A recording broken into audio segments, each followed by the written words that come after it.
Assalamu alaikum. Hope you are doing well. If you are new to my channel, please subscribe and hit the bell icon. Hi, so we are going to solve another Power Query challenge in this video, and this is the particular challenge. So basically what we need to do, we need to convert this data set into this one. So every alternative row like this are date and these are numbers respond to this particular date. Okay, so it's in this particular fashion. Okay, so we need to solve this problem and we need to convert this into this, like date will go in column A and number will go in column B. Okay, so if you go into this free download, if you click on this, then you can download that Excel file.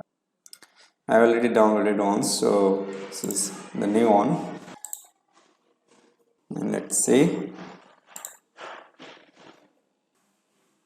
Okay, so this is our start data and this is our finished data. Okay, so this is in a table format, so that's good. So we can press Ctrl Alt A PT and then it will open Power Query window. So basically what I will do, I'll try to check the data first.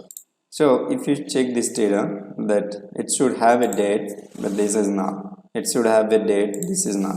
So there are some mysterious blank data in this one. So what I'll do, I'll replace this nulls to some 0 value so that I can remove the later one. So I'll select this one and Ctrl Shift and click on this one. So it will select all of this and then replace value. So replace value, I'll replace null with 0. So it replaces all the null value with 0, so that's good. And then I'll just unpivot other column. Now you can see this is description, this is attribute, that means week 1, week 2, week 3 and so on, and this is those respective values. Okay, now what I'll do, I'll just group them by this attribute. I can just remove this one, actually I don't need this one, so remove and then group by. I need to keep all the rows now. So this is our group row, so this is for week ending, this is for week ending 1 and so on. Now I don't need this one as well, I can get rid of this problem.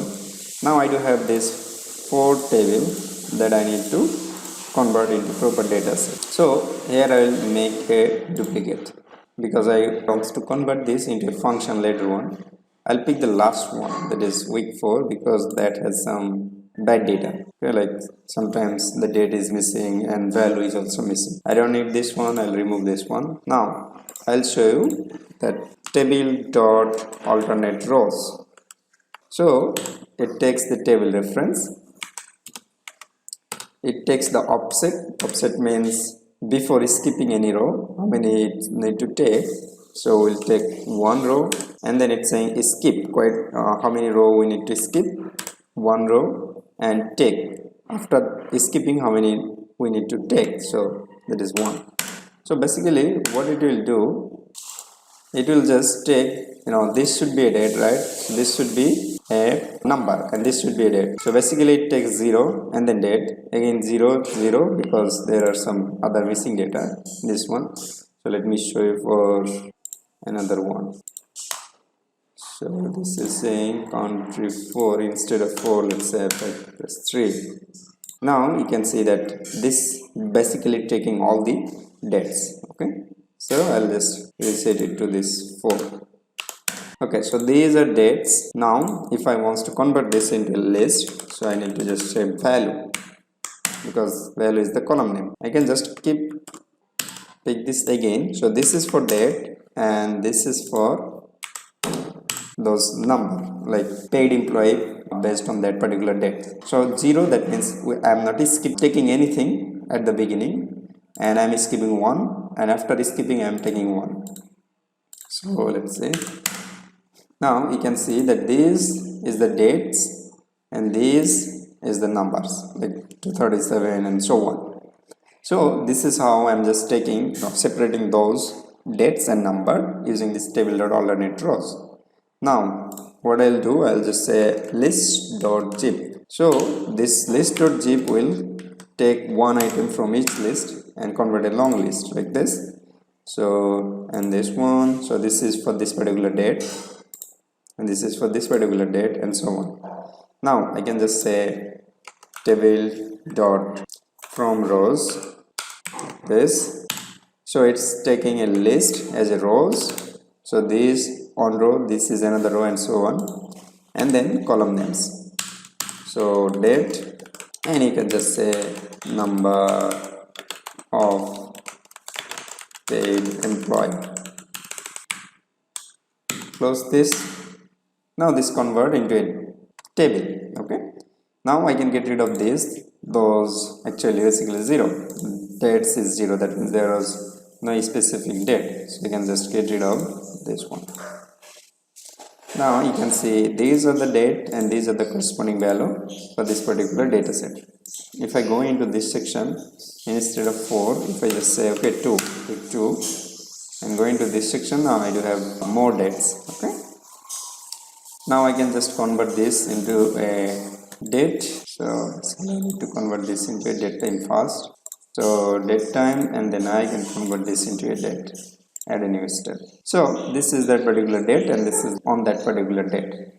So I'll convert this into a function. So here I am separating that part, right? That taking 2s or 3s or so. So what I'll do, I'll just copy this one. I'll say this equals to our input, I mean whatever it pass input table. Let me copy this one, make this comment. You can get rid of this as well, but for testing purpose you can keep that as table and as table. Now this is a function, so fx cleaner. Now I'll go into this one, and I do have this one, so I can transform this, or I can just add a column, invoke custom function fx cleaner, choose a table column and the count. Now you can see it properly convert this data. I don't need this one anymore, so I'll remove this one and I will expand this one, and that's it. You can just sort this if you want. So these are dates, so you can just say sort ascent, so it will start from the beginning. So I can rename this, let's see where I say expand, so I can uncheck this one, no default column prefix. So date.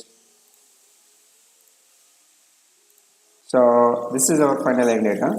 Thanks for watching, and if you have any question or if you have any other suggestion, feel free to comment and I'll try to answer. Thank you. Have a good day.